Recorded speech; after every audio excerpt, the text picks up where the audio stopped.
Bien, vamos a ir a Romanos capítulo 8, versículos 12 y 13. Romanos 8, versículos 12 y 13. Dice así la palabra de Dios. Así que, hermanos, deudores somos no a la carne, para que vivamos conforme a la carne. Porque si vivís conforme a la carne, moriréis. Mas si por el Espíritu hacéis morir las obras de la carne, viviréis. El título que le he puesto al mensaje el día de hoy es: el poder del Espíritu vence la carne. El poder del Espíritu vence la carne. A manera de introducción, quiero que vayamos unos capítulos atrás en Romanos. Vamos a ir al capítulo 2, versículos 1 al 3. Dice: por lo cual eres inexcusable, oh hombre, quien quiera que seas tú que juzgas, pues en lo que juzgas a otro te condenas a ti mismo, porque tú que juzgas haces lo mismo. Mas sabemos que el juicio de Dios contra los que practican tales cosas es según verdad. ¿Y piensas esto, oh hombre? Tú que juzgas a los que tal hacen y haces lo mismo, ¿que tú escaparás del juicio de Dios? Y versículos 21 al 24 del capítulo 2. Tú pues que enseñas a otro, ¿no te enseñas a ti mismo? Tú que predicas que no se ha de hurtar, ¿hurtas? ¿Tú que dices que no se ha de adulterar, adulteras? ¿Tú que abominas de los ídolos, cometes sacrilegio? ¿Tú que te jactas de la ley, con infracción de la ley deshonras a Dios? Porque como está escrito, el nombre de Dios es blasfemado entre los gentiles por causa de vosotros.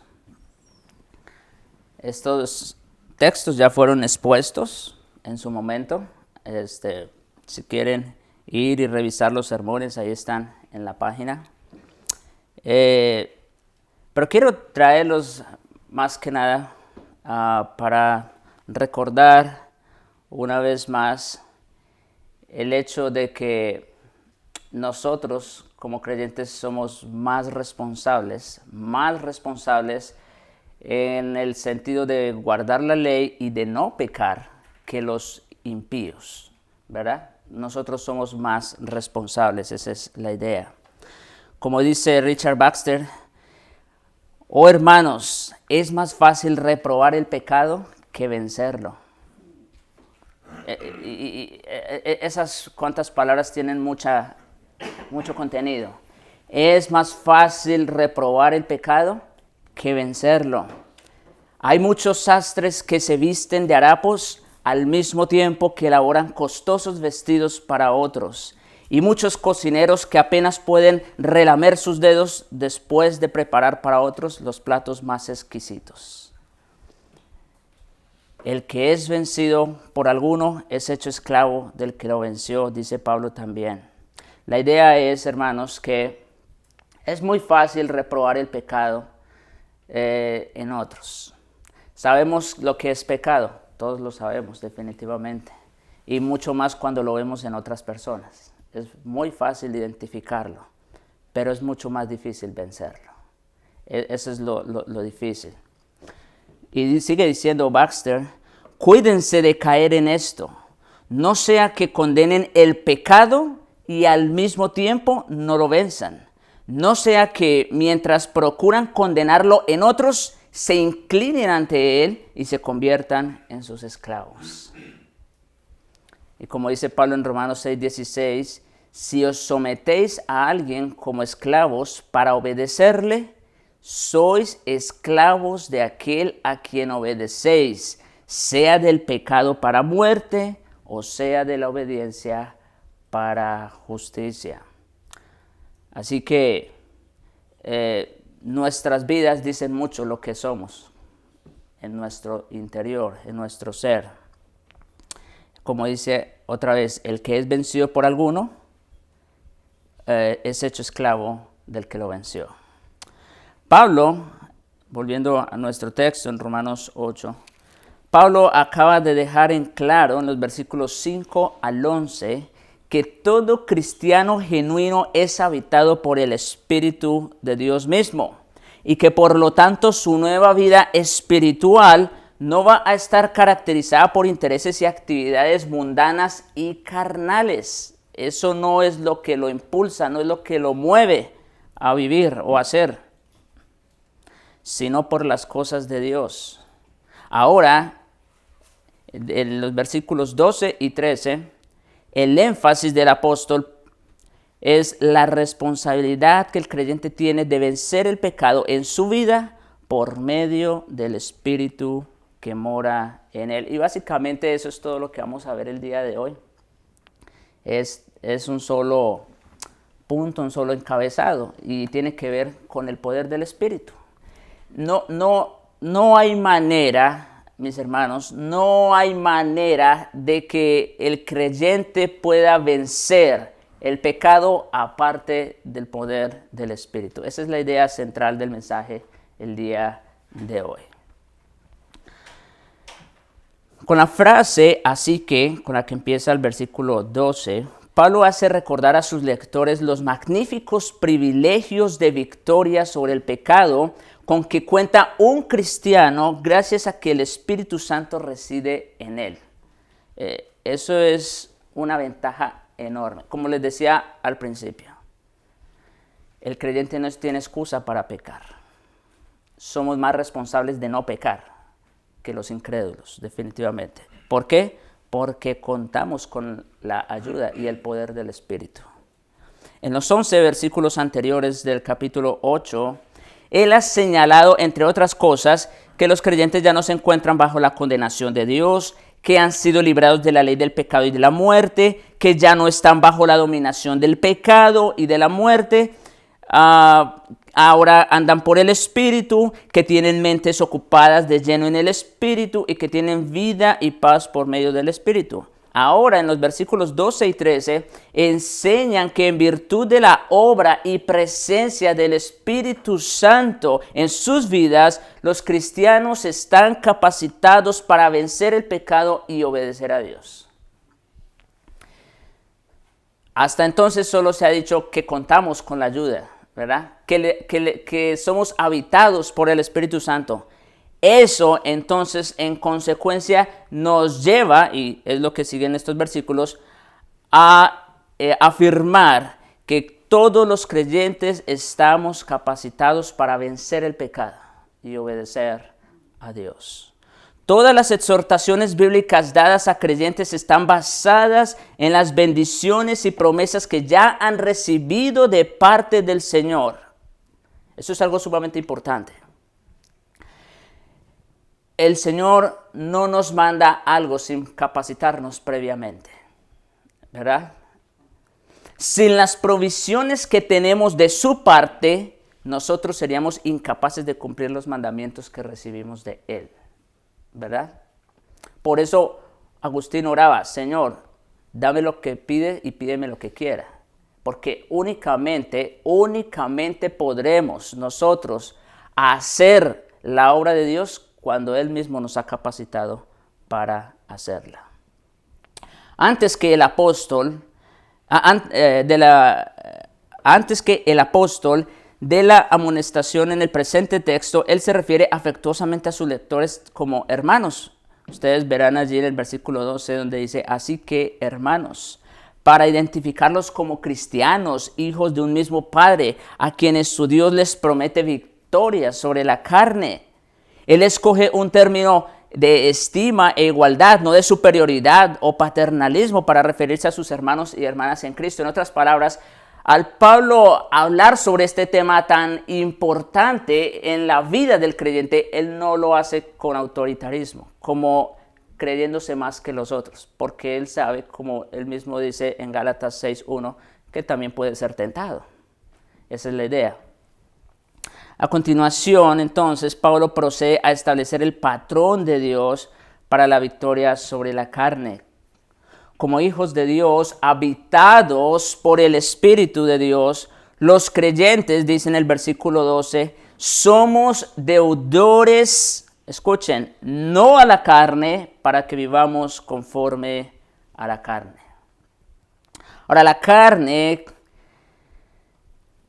aquí nuevamente una explicación. La carne no se refiere a la carne y los huesos, al aspecto físico de la persona, ¿verdad? A la fisionomía. No se refiere a eso. La carne es el reprobable complejo de deseos humanos pecaminosos que incluye los motivos, afectos, principios, propósitos, palabras y acciones impías que el pecado genera por medio de nuestro cuerpo. A eso se refiere Pablo con la palabra carne. Y esto es sumamente importante entenderlo para que no nos volvamos como los ascetas, ¿no? Que ellos se autoflagelaban a sí mismos para castigar sus cuerpos de muerte. No se trata de eso. Cuando Pablo habla de la carne no se refiere tanto a lo físico como a lo principio rector que opera en la vida de una persona y que está ligado estrechamente al pecado. Vivir conforme a la carne equivale a ser gobernado y controlado por ese complejo maligno de inclinaciones. Es como dice Pablo en Efesios 2. Son todos aquellos que viven bajo el príncipe de la potestad del aire, el espíritu que ahora opera en los hijos de desobediencia. Eso es la carne, en otras palabras. Gracias a la obra salvadora de Cristo en nuestro favor, la carne pecaminosa ya no reina sobre nosotros. Por supuesto, dice que hemos sido trasladados del reino de las tinieblas al reino de Jesucristo. Ya no pertenecemos a ese complejo maligno de inclinaciones. Ya no reina sobre nosotros para debilitarnos y arrastrarnos al foso de depravación en el que todos estábamos por nacimiento. Por esa razón, nosotros ya no estamos regidos por la carne para vivir de acuerdo a sus hábitos pecaminosos. Eso es tan cierto como que Cristo vino y murió por los creyentes. Todos los que viven conforme a la carne deben morir.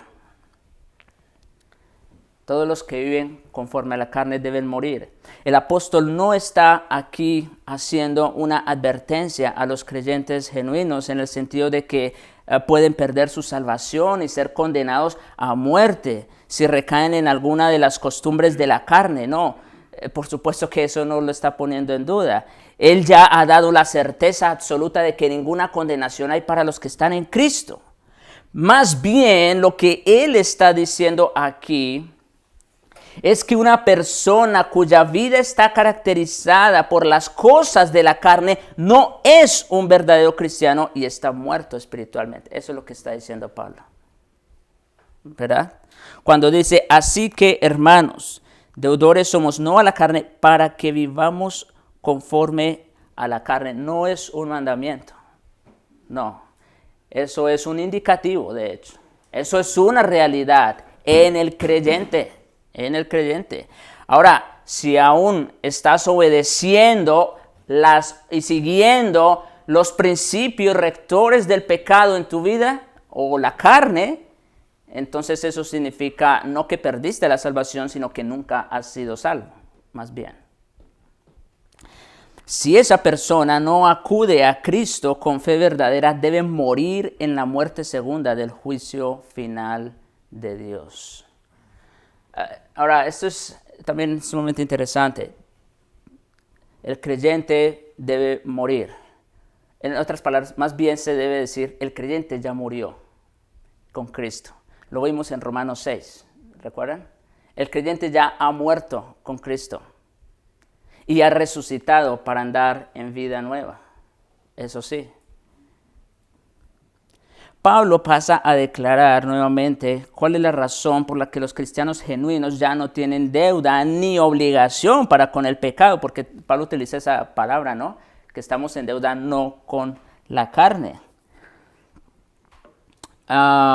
Y como digo, ya no tienen deuda ni obligación para con el pecado y ya no están bajo su condenación. Aunque siempre habrá algún tipo de influencia residual en la carne hasta nuestro encuentro definitivo con el Señor, no tenemos excusa alguna. A eso se refiere que no estamos en deuda con la carne. Es que no tenemos excusa alguna para que el pecado continúe corrompiendo nuestra vida. Eso es lo que quiere decir Pablo. Deudores somos no a la carne, ¿para qué? Para que sigamos en las obras de la carne. No tenemos excusa. La obligación y la deuda del cristiano ya no es con la carne, sino con el Espíritu. Nosotros contamos con los recursos del Espíritu de Cristo en nuestro interior para resistir y hacer morir las obras de la carne que vienen como resultado de vivir conforme a la carne. Ahora, hacer morir las obras de la carne es una característica de los hijos de Dios. Eso es algo inevitable, esa es una marca, un rasgo distintivo de un verdadero creyente. El verdadero creyente hace morir las obras de la carne.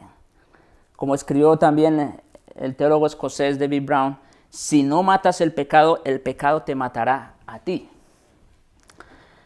Jesús dijo, si tu ojo derecho, escuchen estas palabras, son bien claras, bien dicientes, no son literales, por supuesto, pero sí establecen un principio sumamente grande en nuestras vidas. Jesús dijo en el Sermón del Monte, Mateo 5, 29 al 30, si tu ojo derecho te es ocasión de caer, sácalo y échalo de ti.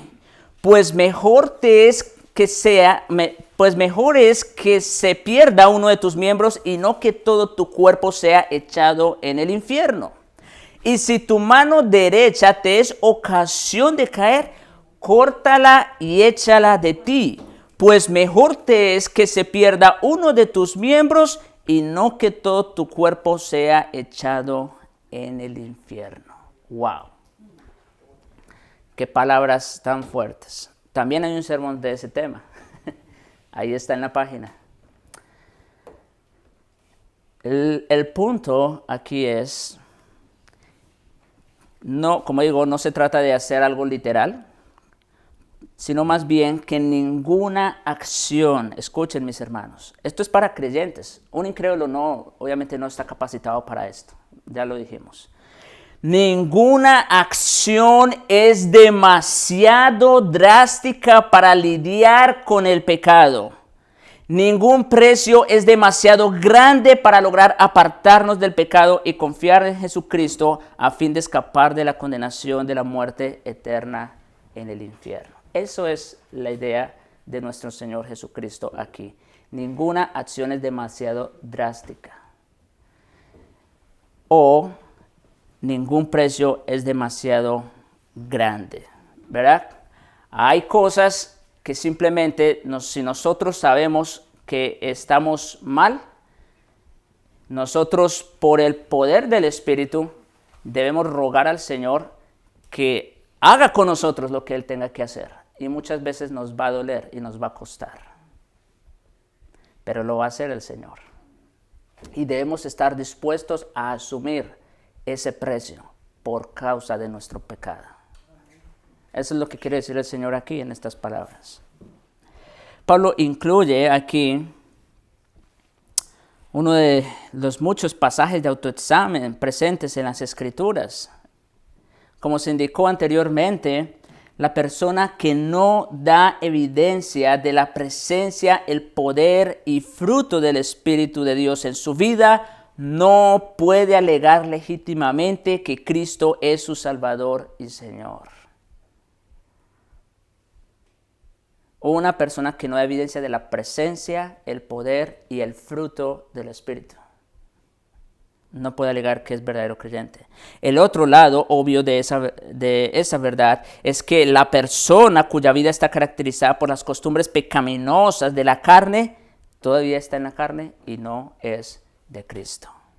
Esa es la realidad de lo que estamos exponiendo aquí. Cuando Pablo declara que los creyentes, en Efesios 2:10, los creyentes son hechura de Dios, creados en Cristo Jesús para buenas obras. Noten, eso es un hecho, eso es una realidad. No se espera que nosotros tengamos en nuestras fuerzas que lograr eso. No, ya somos hechura en Cristo para buenas obras, las cuales Dios preparó de antemano para que anduviésemos en ellas. Pablo está declarando un hecho, no expresando un deseo.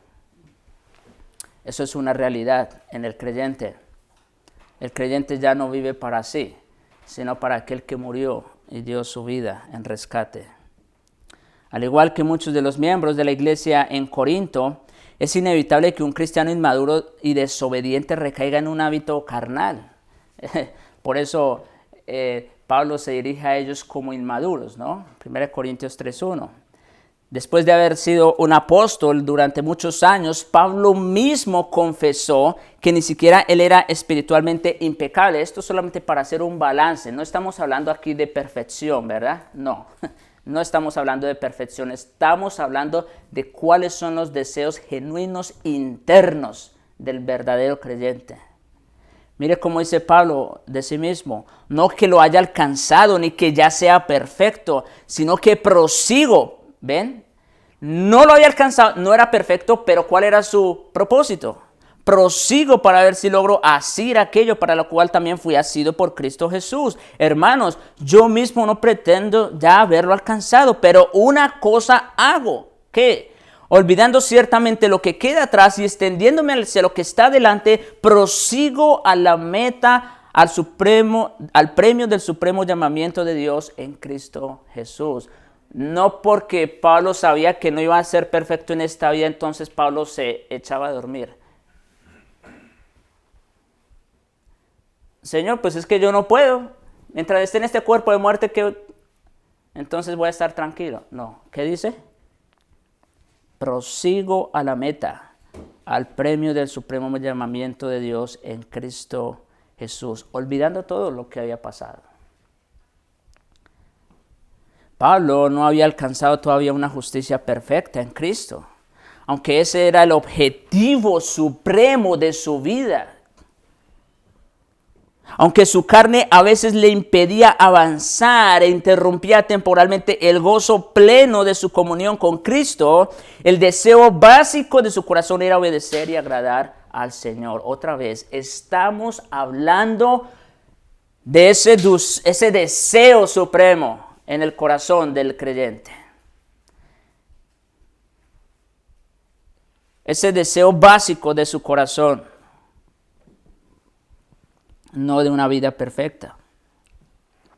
Ahora, si un cristiano de profesión vive habitualmente en pecado y no muestra interés alguno en el arrepentimiento, el perdón, la adoración o el compañerismo con otros creyentes, está demostrando que invoca en vano el nombre de Cristo. ¿Sí? Otra vez, estamos hablando de un principio rector en su vida. Ya no reina el pecado en su vida. Ya Él no es su amo. Las cosas viejas pasaron, he aquí todas son hechas nuevas en Cristo y por el Espíritu de Cristo.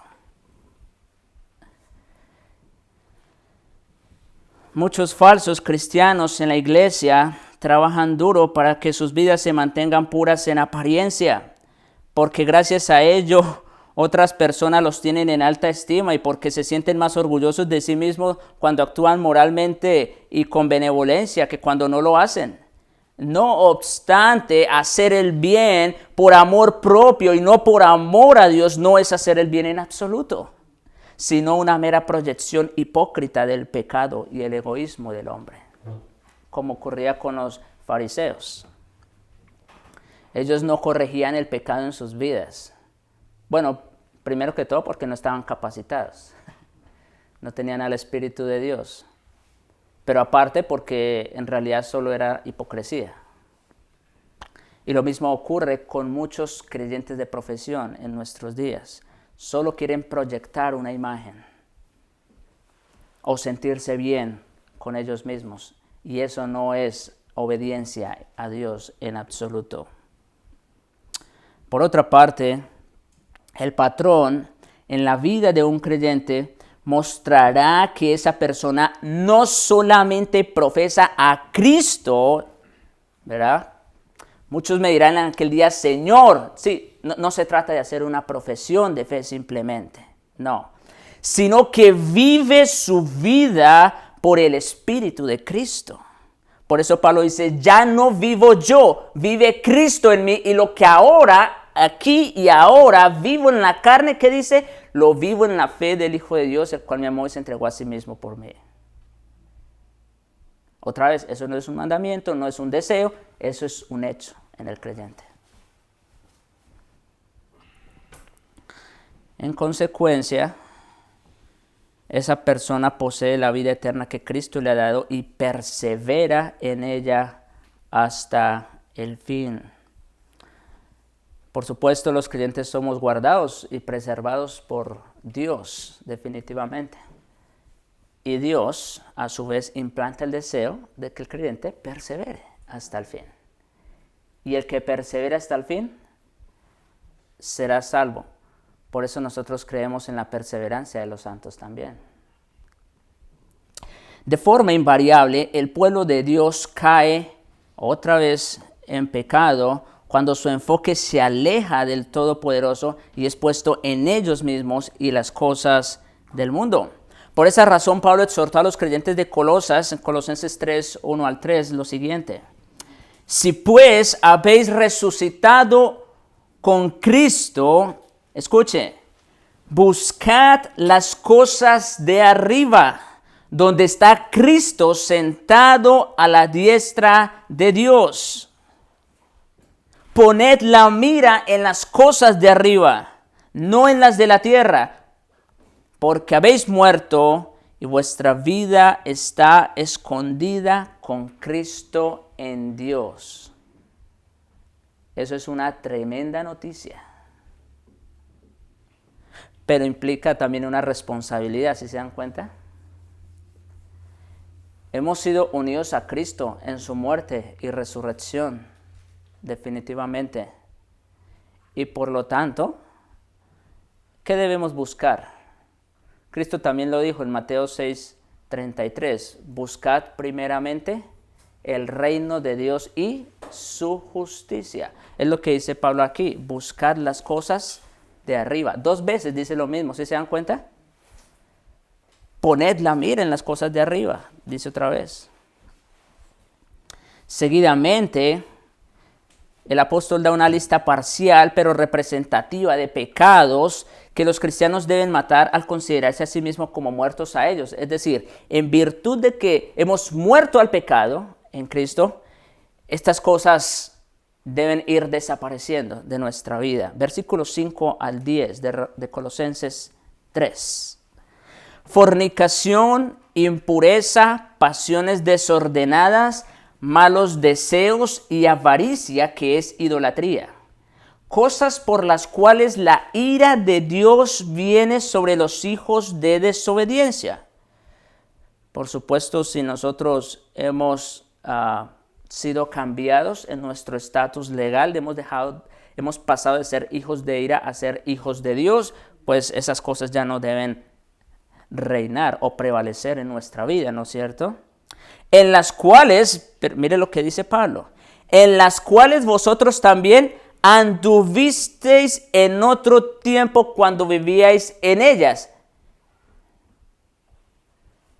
Entonces, ¿ven que si hay un cambio entre nuestra pasada manera de vivir y nuestra presente manera de vivir?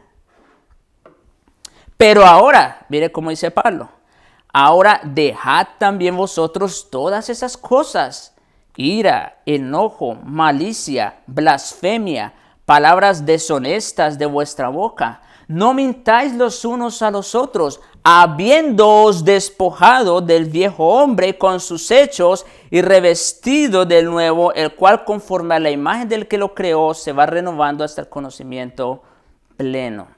Y otra vez, esto no es una exhortación, no es un mandamiento, es un hecho. Dice, habiéndoos despojado del viejo hombre con sus hechos y revestido del nuevo.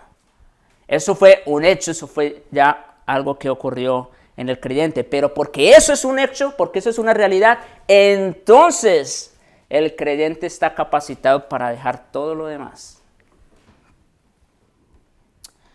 Pablo no está sugiriendo una filosofía de ayúdate que yo te ayudaré, como algunos dicen. Y hasta dicen que la Biblia dice. Por supuesto que la Biblia no dice eso. Pablo no está promoviendo esa filosofía promovida por grupos y líderes que proponen una supuesta vida más profunda en la cual una persona se eleva progresivamente a niveles cada vez más altos de espiritualidad hasta llegar a un punto en el que el pecado e incluso la tentación prácticamente dejan de existir. No.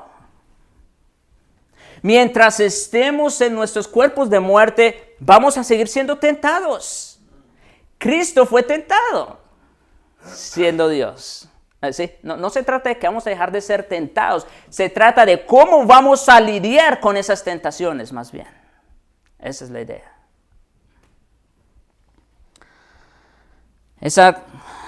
Retomando la idea, esa no es la clase de vida a la que Pablo promete, ni es la clase de vida que él llevó en su experiencia personal, tal como él mismo testifica en Romanos 7. Mientras el creyente se encuentre en este cuerpo terrenal, estará sujeto a los ataques de la carne y tendrá la necesidad constante de hacer morir sus pecados. Otra vez, por eso Pablo dice, haced morir lo terrenal. Eso sí es una orden, eso sí es un mandamiento. ¿Y por qué nos da esa orden o ese mandamiento? Porque sí, ya estamos capacitados para hacerlo.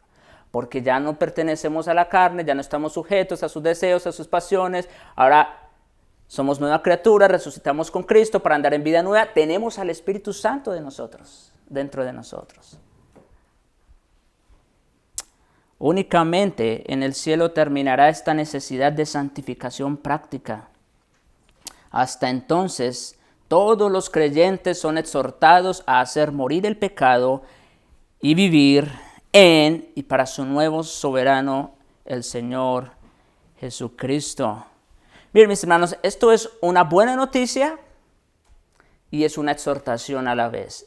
Es una buena noticia que no depende de nosotros la salvación, que no depende de nuestra obediencia si ganamos o perdemos la salvación. Gracias a Dios nuestra salvación está 100% garantizada. Ninguna condenación hay para los que están en Cristo, ¿verdad?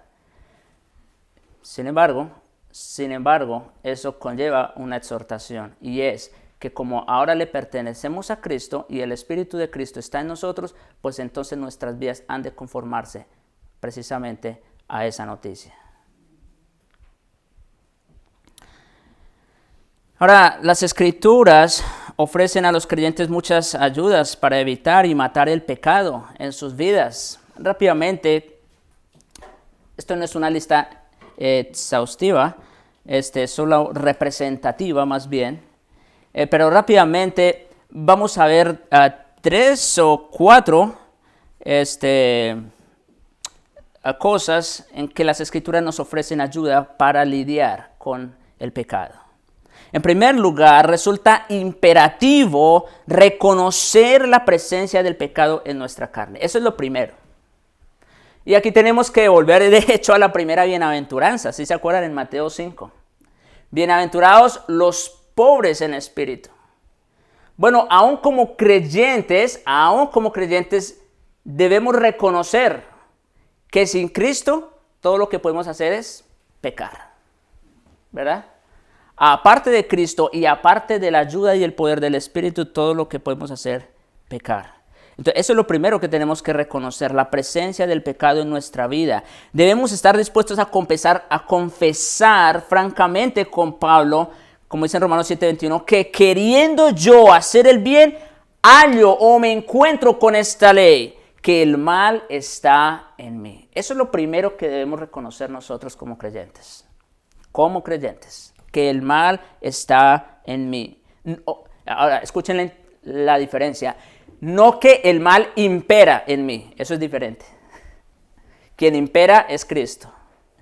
Pero el mal todavía está presente, eso es diferente. Ahora, si no admitimos que hemos pecado, nos engañamos a nosotros mismos y nos hacemos todavía más susceptibles a su influencia. El pecado puede convertirse en una fuerza poderosa y destructiva en la vida de un creyente si no es reconocido y sometido a muerte. Y tristemente hay creyentes que no someten sus vidas completamente de esa manera al reinado de Cristo y por eso sufren. No pierden la salvación, pero sufren, como el caso de Sansón, solo por ponerlo como ejemplo, ¿no es cierto? ¿Sansón perdió la salvación? No. Pero ¿cómo terminó sus días, no? Eso ocurre con el creyente que no se somete a la influencia del poder del Espíritu. El pecado puede convertirse en una fuerza poderosa y destructiva, como digo, en la vida de un creyente si no es reconocido y sometido a muerte. Lo que queda de nuestra condición humana está siempre listo para arrastrarnos de vuelta a los hábitos pecaminosos de nuestra vida antes de Cristo. A veces yo me preguntaba, ¿por qué Dios le pidió a Saúl que destruyera absolutamente todos hasta el rey y que no se trajera absolutamente nada de los amalecitas? Bueno, eso para nosotros tiene un significado tremendo, porque Dios precisamente quería asegurarse de eso, de que el pueblo no tuviera la corrupción dentro de él mismo. Y lo mismo ocurre con el creyente cuando en lugar de lidiar y luchar en contra del pecado, lo que hace es atesorarlo. Pedro conocía bien esa verdad y por eso amonesta a los creyentes en 2 de Pedro 2:11. Amados, yo os ruego como a extranjeros y peregrinos que os abstengáis de los deseos carnales que batallan contra el alma. Os abstengáis de los deseos carnales. Debemos orar como David en el Salmo 139. Examíname, oh Dios, y conoce mi corazón. Pruébame y conoce mis pensamientos y ve si hay en mí camino de perversidad y guíame por el camino eterno. Debemos rogar al Señor que descubra nuestro pecado. El consejo de Ageo para el Israel de la antigüedad es muy útil para los creyentes de todas las épocas. Ageo 1:5. Meditad bien sobre vuestros caminos. Entonces es algo que debemos hacer con frecuencia, ¿no? Reconocer la influencia del pecado en nuestro cuerpo de muerte. Pero una segunda manera como los creyentes hacen morir el pecado en sus vidas consiste en meditar en la palabra de Dios. Meditar en la palabra de Dios. Muchas de las verdades del Señor se tornan claras para nosotros únicamente cuando pacientemente nos quedamos inmersos en un pasaje de las Escrituras y damos la oportunidad al Señor de darnos un entendimiento más profundo de su palabra. No es lo mismo leer la Biblia a la carrera por cumplir, a leerla detenidamente y meditar en ella. ¿Verdad? Es muy diferente. David nos da el ejemplo con estas palabras, Salmo 119:11. En mi corazón he guardado tus dichos para no pecar contra ti. Es necesario la meditación, tomarnos el tiempo para meditar en las Sagradas Escrituras. Antes, él había testificado en los versículos 5 y 6 del Salmo 119. Ojalá fuesen ordenados mis caminos para guardar tus estatutos. Entonces no sería yo avergonzado cuando atendiese a todos tus mandamientos. En otras palabras, cuando conocemos y obedecemos la palabra de Dios, estamos construyendo y fortificando al mismo tiempo nuestras armas defensivas y ofensivas en contra del pecado. De hecho, Si ustedes leen en Efesios capítulo 6, la armadura de Dios, ¿cuál es la única arma de ataque que tenemos en contra del pecado? La espada de la palabra de Dios. Es sumamente importante entonces tomarnos el tiempo para meditar en ella. ¿No les parece? Una tercera manera para destruir el pecado en nuestra vida es tener comunión permanente con Dios en oración. Pedro nos hace este llamado: sed pues sobrios y velad en oración. 1 de Pedro 4:7. Ahora debe hacerse énfasis en que la oración verdadera siempre debe tener un elemento de confesión, ¿verdad?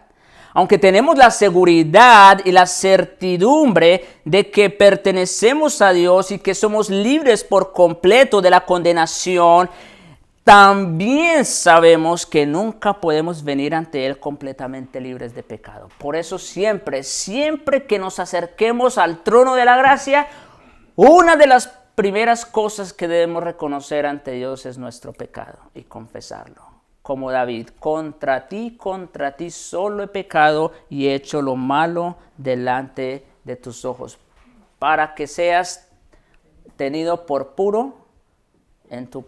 ya se me fue bien el texto. Para que seas justificado en tu palabra y tenido por puro en tu juicio. Pero siempre debe haber ese elemento de confesión. Si decimos, hermanos, que no tenemos pecado, ¿qué dice Juan en su primera epístola? Nos engañamos a nosotros mismos y la verdad no está en nosotros. Pero si confesamos nuestros pecados, ahí está el elemento de confesión. Si confesamos nuestros pecados, Él es fiel y justo para perdonar nuestros pecados y limpiarnos de toda maldad. Otra vez, si decimos que no hemos pecado, le hacemos a Él mentiroso y su palabra no está en nosotros. Así que definitivamente esto de la oración y la confesión es algo que siempre debe estar presente en nuestras vidas. Miren, mis hermanos, el arrepentimiento no solamente fue de una vez en el momento de la conversión, no. El verdadero creyente vive todos los días una vida de arrepentimiento. Esa es la verdad. El verdadero creyente vive todos los días una vida de confesión y arrepentimiento, porque todos los días pecamos y ofendemos a nuestro santo Dios. Con razón, también Hebreos 4:16 nos anima a acercarnos pues al trono de la gracia para alcanzar misericordia y hallar gracia para el oportuno socorro. Dios ha prometido limpiarnos en Cristo cada vez que nos acercamos a Él. Pero además, la oración sincera tiene una particularidad insuperable, y es que logra desenmascarar el engaño del pecado. Logra desenmascarar el engaño del pecado. Cuando los hijos de Dios abren sus mentes y corazones ante su Padre Celestial, Él con su gran amor revela pecados que de otra manera pasarían desapercibidos. Por eso, como les dije hace un momento, debemos rogar al Señor que nos examine continuamente, que nos pruebe, ¿verdad? Él es el único que conoce realmente lo que hay en nuestro corazón. Ni siquiera nosotros mismos somos capaces de discernir las intenciones de nuestro corazón. Solo Dios las sabe. Y por eso debemos rogarle a Él que las descubra. Cuando somos fieles en estas disciplinas, descubrimos en realidad cuán relacionadas están entre sí. Resulta casi imperceptible identificar cuando pasamos del estudio de la palabra a la meditación y de esta a la oración. Es algo, hermanos, que debemos definitivamente como creyentes todos los días permanecer en ello. Ahora, como Pablo ya ha dejado en claro por el testimonio de su propia vida en el capítulo 7, Hacer morir el pecado es con frecuencia algo difícil, lento y frustrante. Estamos hablando de ese es nuestro tema el día de hoy, ¿verdad? ¿Cómo hacer morir el pecado? ¿Cómo matar el pecado? Como les decía, Pablo encontraba que destruir el pecado era algo difícil, lento y frustrante.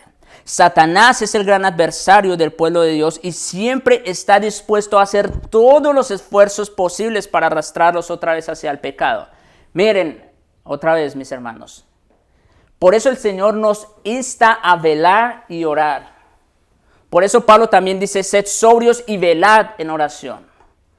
Porque si bien nosotros descansamos cuando dejamos de orar, cuando dejamos de tener comunión con Dios, el que nunca descansa en realidad para destruirnos y hacernos mal es Satanás. Él anda como león rugiente buscando a quien devorar y no se refiere al mundo. El mundo ya está en sus garras. Se refiere a los creyentes para hacernos caer en pecado y quitarnos el gozo del Señor. Sin embargo, a medida que el creyente conquista el pecado en sus vidas mediante el poder del Espíritu Santo morando en ellos, no solamente se acercan cada vez más a su Padre Celestial, sino que adquieren una cada vez mayor certidumbre de que sin duda alguna son hijos de Dios y tienen seguridad eterna en Él. Por eso esto que les acabo de mencionar, el hecho de reconocer que el pecado mora en nosotros, el hecho de estudiar y meditar en la palabra de Dios y el hecho de estar en continua oración y confesando nuestros pecados, hermanos, eso es algo esencial en la vida del creyente. Tan esencial como usted y yo tenemos que respirar y comer para sobrevivir mientras estamos en esta tierra.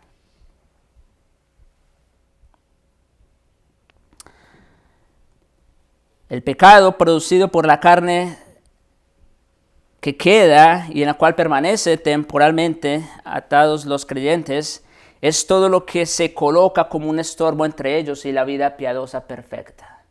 ¿Por qué no podemos ser completamente felices, vamos a decir? ¿O por qué todavía tenemos frustraciones, fracasos en nuestra vida? Por el pecado. Es todo lo que se interpone entre nosotros y esa vida piadosa perfecta. No obstante, Pablo asegura a los cristianos que ellos cuentan con el poder para la victoria sobre la carne pecaminosa, que todavía se aferra a ellos en esta vida. Aparte del poder sobrenatural del Espíritu, nosotros nunca podríamos tener éxito en hacer morir el pecado recurrente en nuestra vida. En esas cosas que les acabo de mencionar, como leer, estudiar la palabra, meditar en ella y orar, por supuesto que no podríamos hacerlo también sin la ayuda del Espíritu. Es el Espíritu quien produce, quien provoca en nosotros el querer como el hacer por su buena voluntad. Así que si no tienes el deseo de acercarte a la Biblia, a leerla, estudiarla con detenimiento y acercarse al trono de la gracia para rogar misericordia, entonces ruégale al Señor que lo haga, que le ponga ese deseo firme en su vida. Todos los días yo tengo que hacer eso, porque hay días que no tengo el deseo, pero tengo que rogarle al Señor. Él es el único que puede hacerlo. Por eso, como les digo, aparte del poder sobrenatural del Espíritu, nosotros nunca podríamos tener éxito en hacer morir el pecado. Si fuésemos dejados a nuestros propios recursos, la lucha con el pecado quedaría reducido a la carne tratando de vencer a la carne. Cuando ustedes saben que tienen un pecado con el que están batallando y tratan de vencerlo en sus propias fuerzas, con sus propios recursos, aparte de la ayuda del Espíritu y de la palabra de Dios, ustedes lo que están es luchando en la carne contra la carne. Y mientras eso sea así, nunca van a vencerlo. O van a llegar a la hipocresía. Pero nunca van a vencerlo definitivamente. Pablo se lamentó en Romanos 7:18. Yo sé que en mí, esto es en mi carne, no mora el bien. Porque el querer el bien está en mí, pero no el hacerlo. ¿Ven que no está en nuestras fuerzas? En nuestra capacidad. Sin el Espíritu Santo, un cristiano no tendría más poder para resistir y derrotar el pecado que el que tiene un incrédulo cualquiera. Cuando ustedes tratan de vencer el pecado por sus propias fuerzas, ustedes están batallando contra el pecado como un incrédulo. Así mismo. Es como que ustedes están yendo a la guerra y se están poniendo en el frente de ataque sin una espada.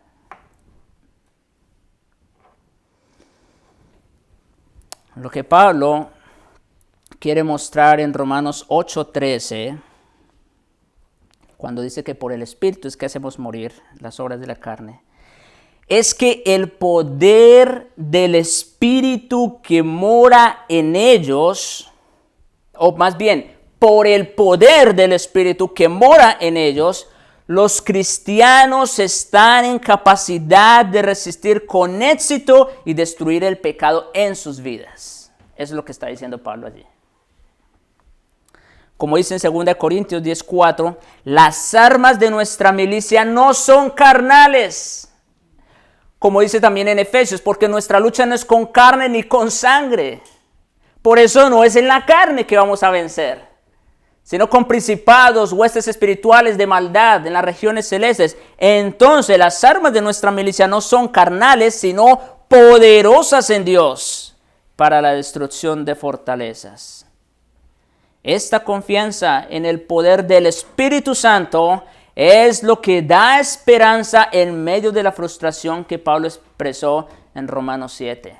Aquí, mis hermanos, en estos dos versículos, de manera especial en el versículo 13, tenemos la respuesta adecuada para vencer el pecado con el que batallamos en Romanos 7.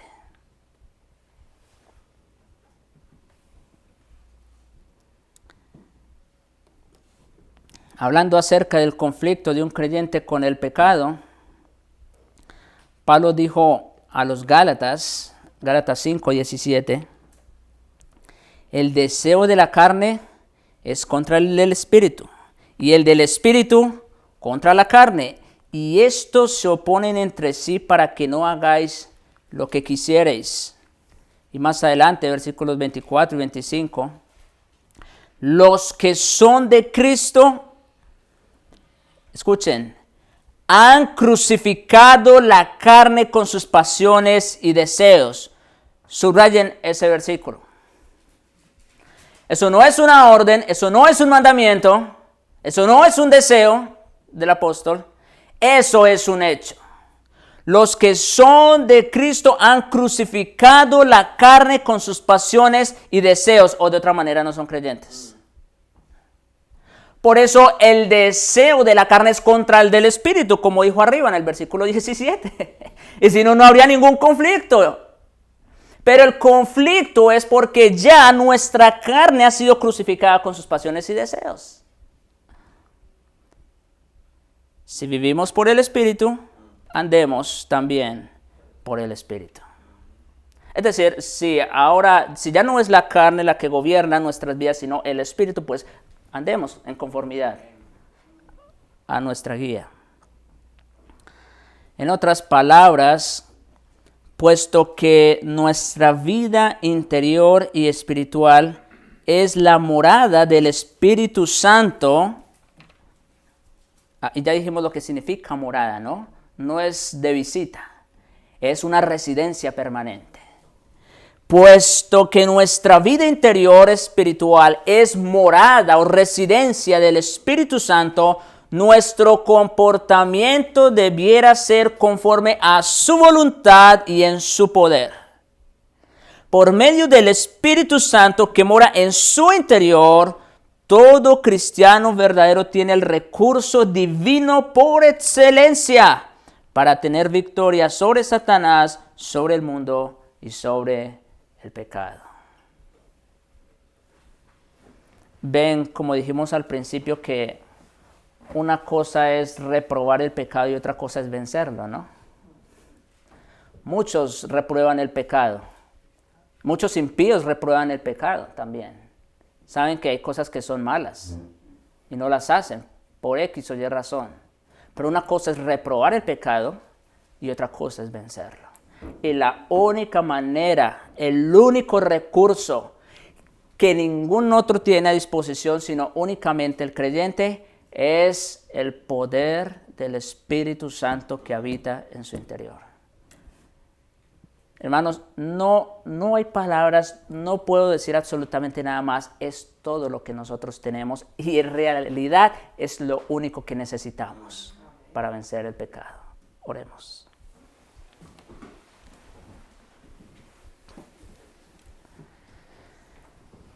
Padre nuestro, gracias te damos, Señor, por este tiempo, por tu palabra bendita, Señor, que nos lleva cada vez más y más profundo a examinar nuestras vidas, nuestro interior, a reconocer lo que somos, Señor,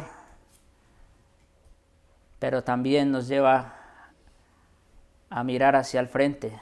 Como dice Pablo, proseguimos hacia la meta.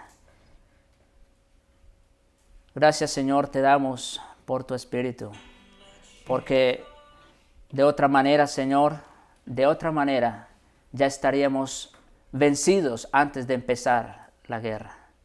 Pero gracias te damos por tu Espíritu Santo morando en nosotros, y porque es en su fuerza y en su poder que nosotros también podemos vencer y derrotar el pecado en nuestras vidas. Oh Señor, te rogamos, adiéstranos cada vez más para la guerra, que no seamos perezosos sino diligentes. Danos el querer como el hacer de todos los días, Señor, todos los días estudiar y meditar en tu palabra y también, Señor, llevar una vida de comunión contigo. Oh Señor, danos ese querer, te lo rogamos en el poder de tu Espíritu, para gloria de Jesucristo. Amén. Amén.